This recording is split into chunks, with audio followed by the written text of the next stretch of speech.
Good morning, everyone. My main purpose of this talk is to point out the dangers behind the activities of a person called Zakir Naik, because he's creating enmity and disharmony among people of various religions other than Islam. Many of you would have heard of Zakir Naik, has a great scholar or something like that here, who's propagating good things and bringing peace to humanity. But many of you will not know that the hidden agenda behind all his activities is to propagate Islam.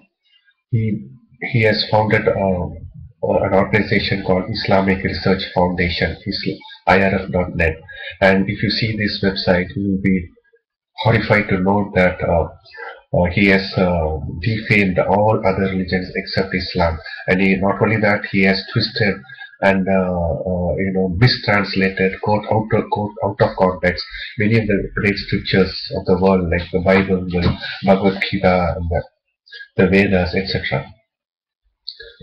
Even the Sikh scriptures have not been spanned by him.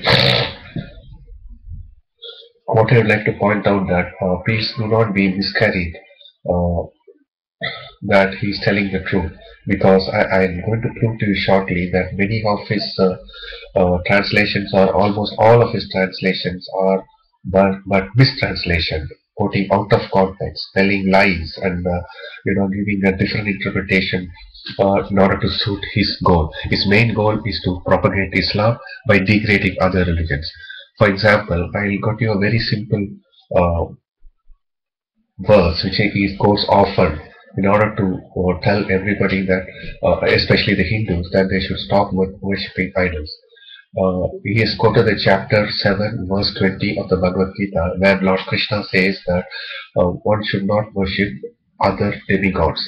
The exact words used by the Lord was Anya Devata. But what Zakir Naik has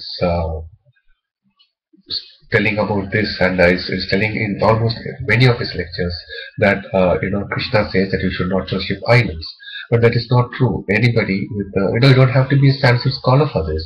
Anybody will know that Anya Devata means other demigods. Anya means other, and sometimes it means foreign also. For example, in Tamil they use the word Anya Salavani, which means foreign exchange. So Anya means foreign, okay, or other. So in this context, it means other. And Devata is, it's common knowledge. It's a common word that used in many languages. Like in Tamil, they say Devargal. Devargal means demigods or other lower gods. Or in the Hindu religion, we believe that the different forms of the natural gods like Indra, Varuna, Vayu, Agni, etc. They are all Devaka. So God says there's all these other objects of nature are but His own manifestations, and therefore instead of worshipping them, you worship me directly. He never uses any word like Vigraha or idol, or the Sanskrit equivalent of that. He has never used it, but Zakir Naik has deliberately translated Anya Devata to mean idols. Where on earth has he got this translation from? So it is actually malefic or malefic translation of the word, just to propagate his views. And the other thing is about quoting from the Vedas. He says that I will not quote all the chapter and verses, the verse numbers and all that to prove my point, because then what is the difference between me and Zakir Naik? He has used the word pratima, which is quoted in the Vedas, saying that you should not worship images or things like that.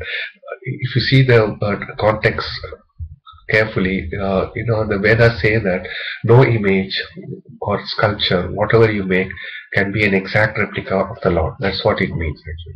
It doesn't mean that don't worship your image or idol, as it's told by other religions that if you worship other images or idols you go to hell and things like that. It's nowhere told in Hinduism. If at all it was told, our great acharyas like Sakracharya, Ramanujacharya, Srila Prabhupada would have told and advised his followers not to worship idols. And that's not true. Idol is just another representation of the Lord, just as the name is a representation of the Lord.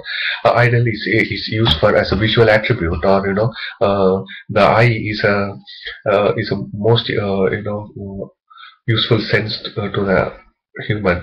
And if you're going to engage the service of the eye by looking at the image of the Lord, that is one way of service. Just as you hear the names of the Lord and you chant the names of the Lord, you eat the prasadam of the Lord, these are all keeping the senses engaged in God's service. So that is how the concept of idol worship, or offering things to the Lord, and all these concepts are there in the Hinduism. So his main purpose is to fool the Hindus and say that they should not worship idols. That means they should not go to the temples, and they should not offer prayers at the temple, should not offer food, and should not take prasadam. In that way, he wants to cut down the temple, temple going activity, so that the temples can be closed, and maybe he try to build mosque and that's the place. That is the hidden agenda. But unfortunately, the Hindu community is not aware of his malefic intentions. In fact, Zakir Naik, you can say that he's just an avatar. I cannot use the word avatar because it's a sacred word. He's just the next birth of Aurangzeb. Because what Aurangzeb did with the sword, he's doing with words, misleading people, quoting out of translation, and his venom is not only with the Hindu religion, it's also with other religions like the Christians, the Buddhists, even the Sikhs. Defaming a religion is the greatest offense, and I hereby plead with all the other religions to take action on this person, stop his activities, before things get worse. Thank you. Thanks a lot.